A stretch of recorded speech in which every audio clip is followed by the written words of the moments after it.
नकली नोट पकड़े गए हैं? 45,621, ये संख्या बता रहा हूं। 200 रुपए के कितने नकली नोट पकड़े गए हैं? 30,591 इस संख्या में पकड़े गए हैं। सबसे अधिक 500 के नोट पकड़े गए हैं, क्योंकि वो करेंसी ज्यादा होती है, पैसा ज्यादा होता है। कितने पकड़े गए?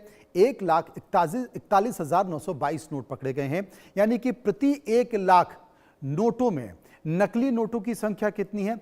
71 नकली नोटों की संख्या है। जो बड़ा व्यापार करते हैं, जो बड़ा कैश में लेन देन करते हैं, आप ये मान के चलिए कि वो जो नोटों की गड्डी होती है, खासकर 500 के नोटों की गड्डियां होती हैं, उसमें नकली नोट 100% होते हैं। कितने? 1 लाख रुपए की अगर नोटों की गड्डी है तो उसमें 71 नोट नकली हो सकते हैं। ये आप तय मान लीजिए, आप कुछ भी कर लीजिए। अब हर आदमी के हाथ में मशीन तो होती नहीं है कि वो उन मशीन के जरिए चेक कर ले, और इतने जो ट्रांजैक्शन होता है 2 लाख, 4 लाख, 6 लाख, 8 लाख, 10 लाख, उसमें कहां पर आदमी ये चेक करने बैठेगा कि भाई इसमें नकली नोट हैं कि नहीं? ये सबसे बड़ा सवाल है।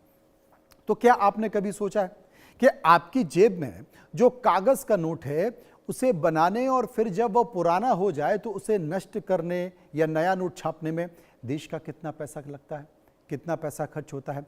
हर साल हजारों लाखों करोड़ रुपए सिर्फ नए नोट की छपाई, उसके परिवहन, खराब नोटों को रिसाइकल करने में चले जाते हैं। ये पैसा आखिरकार देश के टैक्स पेयर का ही होता है। लेकिन अब रिजर्व बैंक यानी कि आरबीआई एक ऐसा कदम उठाने जा रहा है जिससे देश के खजाने की एक एक पाई बचाई जा सकेगी। हालांकि शुरुआत में प्लास्टिक नोट को छापने की लागत थोड़ी ज्यादा आती है, लेकिन इसकी लंबी उम्र के कारण लंबी अवधि में देश को भारी बचत होने वाली है। यह बचत सीधे देश के विकास और जनहित के कामों में लगाई जा सकती है। अब हम आपको विस्तार से समझाते हैं कि इस करेंसी के आर्थिक गणित, इसका जो इकोनॉमिक जो एक तरह से खेल है वो क्या है। आपको रोजाना न जाने कितने नोटों को लेन देन करते हैं, सब्जी वाले से लेकर बस कंडक्टर तक, किराने की दुकान से लेकर दूध वाले तक। ये नोट हजारों हाथों में होकर गुजरता है, आपकी जेब में पहुंचता है। लेकिन क्या कभी आपने गौर किया है कि कागज का एक गंदा और पसीने से तरबतर नोट अपने साथ साथ बीमारियों के करोड़ों बैक्टीरिया और वायरस लेकर घूमता है? सबसे ज्यादा वायरस और बैक्टीरिया नोटों में पाए जाते हैं। मेडिकल रिसर्च में भी इस बात की पुष्टि हो चुकी है। कागज के नोट कीटाणुओं का सबसे बड़ा अड्डा होते हैं, लेकिन प्लास्टिक करेंसी इस पूरे खतरे को एक झटके में मिटाती है। पॉलीमर की चिकनी सतह पर ना तो नमी रुकती है, ना ही गंदगी टिक पाती है। इतना ही नहीं, ये नोट इतने साफ सुथरे होते हैं कि अगर ये गंदे हो जाएं तो आप इन्हें धो भी सकते हैं, साफ कर सकते हैं। अब खास बात समझिए, जब भी किसी बड़े बदलाव की शुरुआत होती है तो उसे सीधे पूरे देश में लागू करने की वजह छोटे और सुरक्षित ट्रायल से शुरू किया जाता है। रिजर्व बैंक भी प्लास्टिक करेंसी को लेकर कुछ ऐसी ही रणनीति पर काम कर रहा है। आपके मन में यह सवाल जरूर आ रहा होगा कि अगर प्लास्टिक के नोट आएंगे तो सबसे पहले कौन सा नोट बदला जाएगा? क्या 500 रुपए का नोट बदला जाएगा या फिर 100 रुपए का नोट बदला जाएगा? सूत्रों के अनुसार अगर शुरुआती योजना को माने तो सबसे पहले अगर कोई नोट बदलने वाला है तो 10 रुपए का नोट, सबसे छोटा नोट 10 रुपए का पॉलीमर नोट भारत के बाजारों में उतारा जा सकता है। 10 रुपए का नोट ही क्यों? अब आप ये बोलेंगे भाई 100 का क्यों नहीं, 500 का क्यों नहीं? तो मैं आपको बता दूं, क्योंकि ये वो करेंसी है जो सबसे ज्यादा हाथों में घूमती है और सबसे जल्दी खराब होती है। देश के चुनिंदा शहरों में इसका ट्रायल शुरू किया जाएगा। जनता के अनुभव के बाद फिर इसे पूरे देश में लागू किया जाएगा। देश में 5 शहर ऐसे हैं जिसमें ट्रायल शुरू किया जा रहा है। कौन कौन से शहर हैं? कोची, मैसूर, जयपुर, शिमला और भुवनेश्वर। अलग अलग तरह के मौसम और तापमान में इसको परखा जाना है। आम जनता का जो फीडबैक है, बैंक और एटीएम मशीनों में इसको सेट किया जाएगा। समयबद्ध तरीके से, चरणबद्ध तरीके से इसका विस्तार किया जाएगा। बाद में फिर क्या होगा? 10 के नोट के बाद फिर 20 का नोट, 50 का नोट और 100 रुपए के प्लास्टिक के नोट भी बाजार में आएंगे। इसलिए एक साथ लागू नहीं किया जा रहा है। अब कैसे लागू किया जाएगा, इसकी प्रक्रिया क्या होगी? देखिए, पारदर्शिता भी होनी चाहिए ना। तो भारत जब भी कोई बड़ा फैसला लेता है तो ये सवाल जरूर उठता है कि क्या दुनिया के अन्य देशों में ये प्रयोग सफल हुआ है कि नहीं हुआ है। प्लास्टिक नोट पर विचार आरबीआई का कोई अचानक लिया गया फैसला नहीं है, बल्कि दुनिया के कई विकसित देशों का ये आजमाया हुआ और बेहद कामयाब मॉडल है।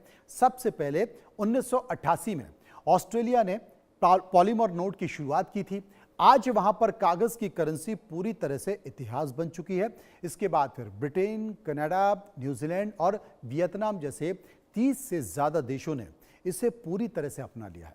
इन देशों के अनुभव बताते हैं कि प्लास्टिक करेंसी ने न सिर्फ जाली नोट का नामो निशान मिटा दिया है, बल्कि बैंकों के रखरखाव के खर्च को भी आधा किया है।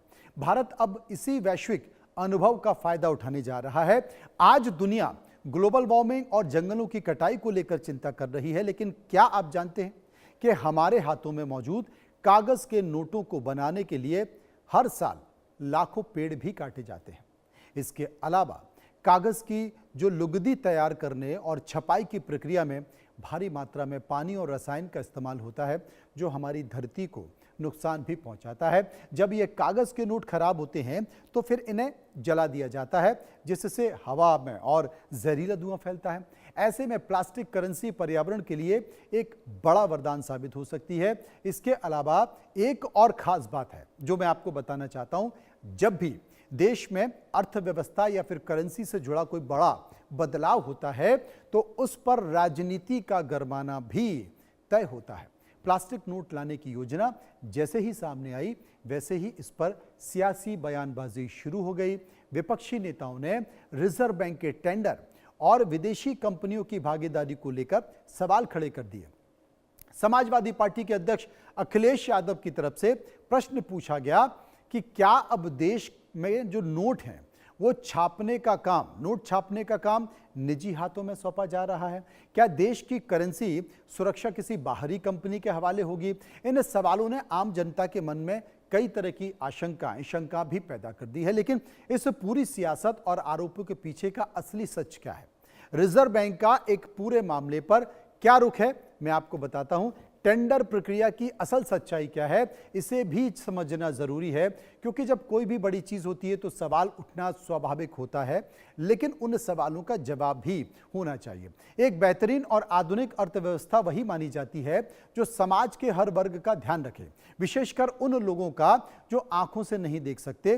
दृष्टिबाधित यानी कि हमारे जो दिव्यांग भाई बहन हैं, जिन्हें कागज के नोटों की पहचान करने में अक्सर भारी दिक्कत का सामना करना पड़ता है। कागज के नोट जब पुराने और घिस जाते हैं तो उन पर बने उभरे हुए निशान मिट जाते हैं। इसकी वजह से उन्हें ठगे जाने का डर हमेशा बना रहता है। लेकिन प्लास्टिक करेंसी इन लोगों की जिंदगी में एक नया उजाला लेकर आने वाली है।